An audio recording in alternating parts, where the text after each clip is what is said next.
Hey everybody, it's Amy Graham, the Badass Valkyrie, and today is Monday, August 3rd, 2020. And the focus for the Finding 52 Self-Care Challenge this week is learning to say no, both to other people and to yourself. I have spent the weekend getting rid of things that I should have never actually taken in the first place. One of those being a baby grand piano. My mom downsized houses and husbands and had a baby grand piano. And she's like, hey, you should take this and let me have the old one that she had gotten when she graduated, and we'll just change them out, because she was going to a smaller apartment. Had I put thought into it, I would have realized that while I had her other piano, the upright, for however many years, I can't even remember, I had never played that. It was just here for her to play when she came for holidays and all of that. Had I had the gumption to say no, things would have been a lot different in this house. But I kind of built my dining room and everything else around the baby grand piano because it's a baby grand piano. It's beautiful. It was built between 1927 and 1932. And I gave it to a family that I've known. And I know that they will use it and enjoy it. And in fact, as soon as they got it home, they had someone there to tune it and set it all up and everything. And the person that got it was like, we've already had a whole evening of playing and it's been wonderful. And I'm like, I am super happy with that. But it occurred to me that there's a lot in my house that I could have said no to and didn't. And it was kind of brought up by my older brother, because I had told him that, hey, I got rid of the piano and blah, blah, blah. And he's like, great, now you have room for the other break front. And I'm like, and I was just kind of stopped. And he looked at me and he said, you can say no. You don't have to take it. And I'm like, you're right. I don't have to take it. I don't have to let that guilt override me and take it.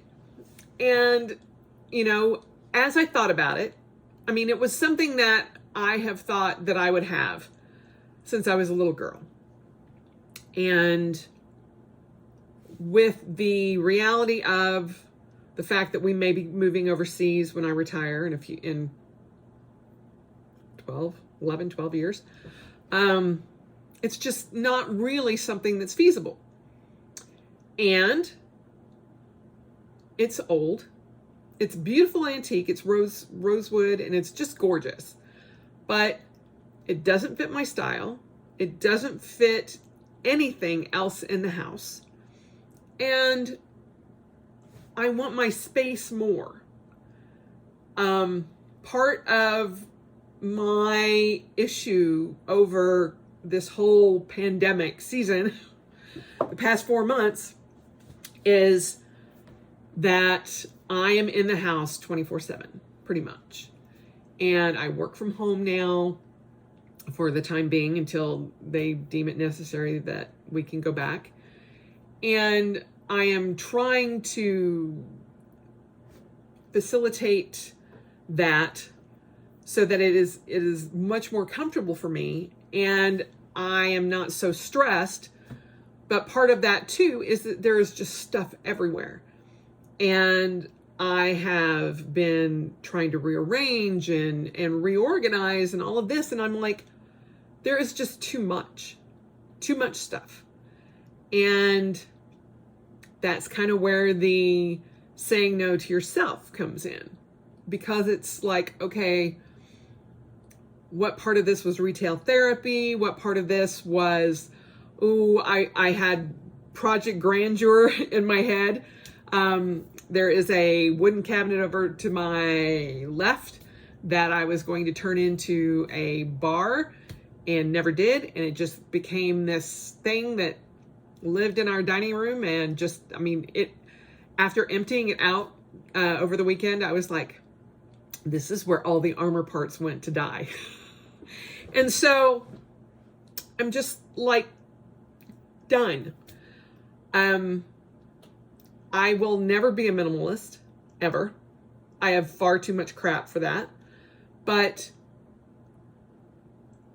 I also don't want to cross that line to like a hoarder kind of thing. And I'm just like, how did I get so much stuff? It's making me crazy. And the reason I am not done up or anything like that, although I did dye my hair last night during the full moon, went out, stood under the full moon, and I'm just like, I'm back. When I looked in the mirror after drying my hair, I'm like, oh, there she is. That's who I remember. So I did that. So yay, having, no more gray highlights. But that tangent just told, the reason I'm not done up for my regular Monday morning is because we have that dumpster here from the city, and we have it. It just got delivered about an hour ago, and I already have stuff in it from the garage. And I'm like, oh, well, I need to pull out stuff and sort through it and all of that. And I'm like, seriously, you have not looked in these boxes for years, some of them. And if you needed it, you would have come out here and found it. And there was stuff covered in spider webs and all. And I'm just like, I'm done. The kitchen table that you guys are sitting on, all my computers and everything, is going to go away. And it's going to go out in the garage to be a project table that I can actually do work on and armor on and paint on and all that kind of stuff, because I don't have, what normal person is working on armor and painting and all of that in the middle of their dining room, other than other SCA folks or other fighters? But I want a place in my garage that I can do that and have it functional. And this dining room table is perfect for that. And it's beat to crap. It's one of the like 80s ones that is like a butcher block, and it's got holes in it. It's got paint on it. And as my dining room table, I would always just put a tablecloth over it and make it look pretty. But I've realized that Greg and I never really use this as a dining room table, maybe once or twice a year, because Thanksgiving or Christmas, whatever holiday we have here, that's when we used it. Otherwise, it became a place for stuff to live. Or on the rare occasion that I would get fed up and clear it all off and shove things in drawers and go, okay, it's much better now. No. And that's kind of what my garage has become. It's like a place where everything goes to live that I don't know where to put. And I'm done. So come hell or high water, Wednesday, when that thing gets picked up, it will be chocked full of stuff that I no longer need. And I know a lot of people out there are saying, well, you should donate. And I'm like, I have donated a lot. And most of what's out in the garage is stuff that is broken or in disarray in some point or fashion, and things that are like odds and end bits that just need to go away. So that's what's getting tossed. Thankfully, the person, or one of the guys that came over to help move the piano, was like, and you're getting rid of that and that? And I'm like, yeah. And he was like, I'll take it. And I'm like, great, perfect, wonderful. I'm so glad that it'll go to somebody that'll use it. So it will be a lot less than I had thought that's going in there, but it'll be a lot more of bits and pieces and stuff that need to get rid of, to clear my mind, to put that thing that's like constant chaos at ease in my head. So that when I sit in my sunroom, which used to be called the dining room, is now the sunroom, and work at my new desk and my new station once it gets built, which comes after the new flooring comes in, I can be at ease. And that's my goal. And then we start working on the basement. But that mostly is crafting stuff that just has not found a place to live once I got the new organizational system set up down there. So, one step at a time, one project at a time, one floor at a time. So, we're trying very hard. And when I say we, it is Greg and I. Team Graham is going to be going through the garage today and tomorrow, or tonight and tomorrow night after he gets off work. And just putting the stuff one side, the stuff we're going to keep, and getting rid of all the other stuff. And then we will move this table out. I do have a temporary desk that I will be using until the time comes that I can buy the stuff from IKEA. I have the list. I have everything I need. IKEA does not have table legs in stock at the moment. So, and I have to get the flooring done. So there's no need to purchase anything else to come into this house until that's done. But I've been repurposing a lot of different stuff and doing it in different ways, and that's worked out great. So the delay in the system that's going to go over there has actually been a blessing, because I'm like, oh, I can use that. Oh, I can use this. And so that's been really good too.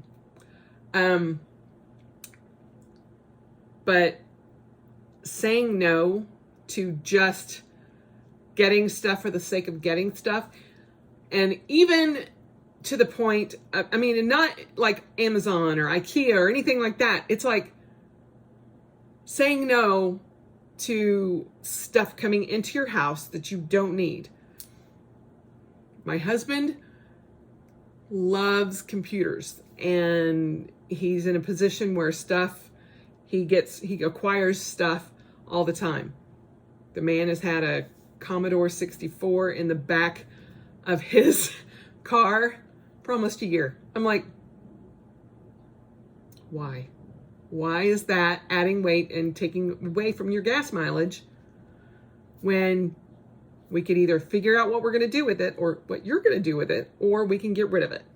So the garage purging tonight is going to be cutthroat. I can guarantee you. Stuff that I bought at garage sales or thought that I would use during camping or things like that, done. I want it out of my house, and I have a way to do that. So anything that I can, I mean, a lot of my clothing and shoes and handbags and bags and stuff like that, I'm actually going to be putting up on eBay or Mercari and getting rid of that way, because there's a lot. But yeah, I wish that I had come to this epiphany earlier, in the fact that, no, I don't have to take that. No, I don't have to buy that. No, I'm not going to take your hand-me-downs because I don't need them. I'm a 53-and-a-half-year-old woman who can say no, even to her mom. So, there you have it. It is the great purge. No, not that purge. And no, not the other purge. Just getting rid of stuff. And trying to take my garage back 1 foot at a time. And filling up that bin before my neighbors do. But there will be a lot of things that go in that. And a lot of broken stuff that I can't donate. So don't worry about that. But yeah.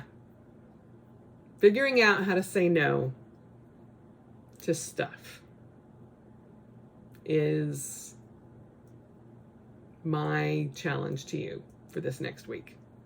And trying to say no to your head too, because yeah, I kept trying, weird tangent here. I kept trying to figure out a way that I could not dye my hair, because I was like, I kind of want to, you know, I kept saying, well, I kind of want to see what it looks like. I kind of want to do this. I kind of want to do that. You know, I said I wasn't going to dye it until we went back, and it all came down to the fact that I did not like looking in the mirror every day. I didn't like looking older, and I didn't like the way my hair looked. I didn't like the way my hair felt. And I'm like, no, you don't have to do this. You can dye your hair. You're a grown-ass woman. Go in there and do it. And I mean, I have had 2 kits from eSalon sitting in my bathroom. And I put it on hold because I was like, we'll just wait. And I'm like, no, we're not going to wait anymore. And I am so glad I did it. The instant I got out of the shower and saw it, I'm like, why didn't you do this earlier? Same thing with all of this stuff. Why didn't you get rid of it earlier? So learn to say no. Sometimes it will help greatly. And the next time somebody was like, hey, do you want this? Say no if you don't want it. They're just asking. And I'm not afraid to say no anymore. So there you have it. I hope your week has gone good and that you can get through this heat wave that we're having. It's going to be over 100 almost all week. So, and it was starting on like Wednesday of last week. So it has been a challenge getting things done in the afternoon. So this garage thing, not looking forward to it, but it's got to be done because I only have a day and a half window or actually 2 consecutive days for the dumpster. And I am very thankful that our neighborhood does that for free. So I can get one every 90 days. So more stuff needs to be purged. I can do it again. So we've got trees cut down and branches ready to go in it and all that kind of stuff. So I'm very excited. So the last domino has fallen. The piano is gone. So sorry for all of the updates on the floors and remodels and all of that kind of thing that are probably coming. But there you have it. The focus for this week is learning to say no. Okay? Have a good day. And as always, spend the rest of your life celebrating because it is worth every minute. And I will talk to you soon.